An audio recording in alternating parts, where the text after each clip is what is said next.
Lockdown खत्म होने से पहले बैठकों का दौर जारी है। 3 तारीख के बाद क्या होगा? क्या लॉकडाउन खुलेगा? रियायत दी जाएगी या नहीं दी जाएगी?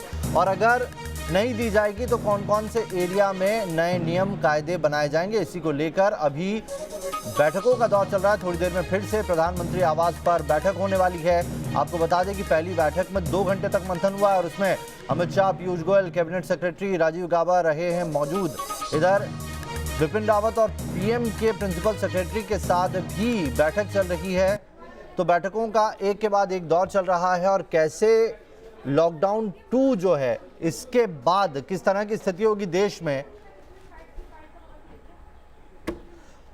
किस तरह की स्थिति होगी देश में, इसी पर चर्चा हो रही है, मंथन हो रहा है। जो जोन बनाए गए हैं अलग, क्या उनमें थोड़ी बहुत रियायत दी जाएगी?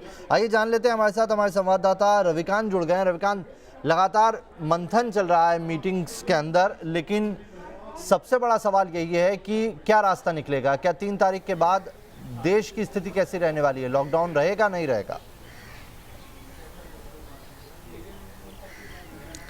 देखिए नावेद, सुबह से ही प्रधानमंत्री बड़े मंत्रियों के साथ मंथन कर रहे हैं और जानकारी ये मिल रही है कि 4:30 बजे के आसपास जब दोबारा बैठक होगी तो जितने स्टेक होल्डर्स हैं उनके साथ प्रधानमंत्री चर्चा करने वाले हैं।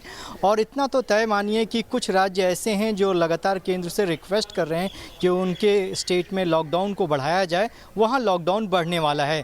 इसके अलावा पूरे भारत को 3 जोन में डिवाइड कर दिया जाएगा। रेड जोन में जहाँ कोरोना के मरीजों की संख्या सबसे ज़्यादा है, अभी भी संक्रमण रुक नहीं रहा है, उनको रेड जोन में रखा गया है। ऑरेंज जोन जहां पर थोड़े संक्रमित मरीजों की संख्या कम है, वहां पर ऑरेंज जोन डिवाइड किया गया है। और सबसे लास्ट में आता है ग्रीन जोन, जहां पर पॉसिबिलिटी ये है कि भारत सरकार के जो जिले हैं भारत सरकार वहां पर औद्योगिक कामों को अनुमति दे सकती है। इसके अलावा बहुत सारे राज्यों ने केंद्र सरकार को ये अनुरोध किया है कि जो प्रवासी मजदूर हैं उनको ले जाने के लिए ट्रेन को चलाया जाना चाहिए। इसी बात को लेकर सुबह भी बैठक हुई थी और जानकारी ये मिल रही है कि भारत सरकार पूरे स्टैंडर्ड प्रोटोकॉल को मानते हुए ट्रेनों को भी चलाने के लिए अनुमति दे सकती है, ताकि जिन राज्यों में मजदूर फंसे हुए हैं उनको उनके राज्यों तक पहुँचाया जा सके।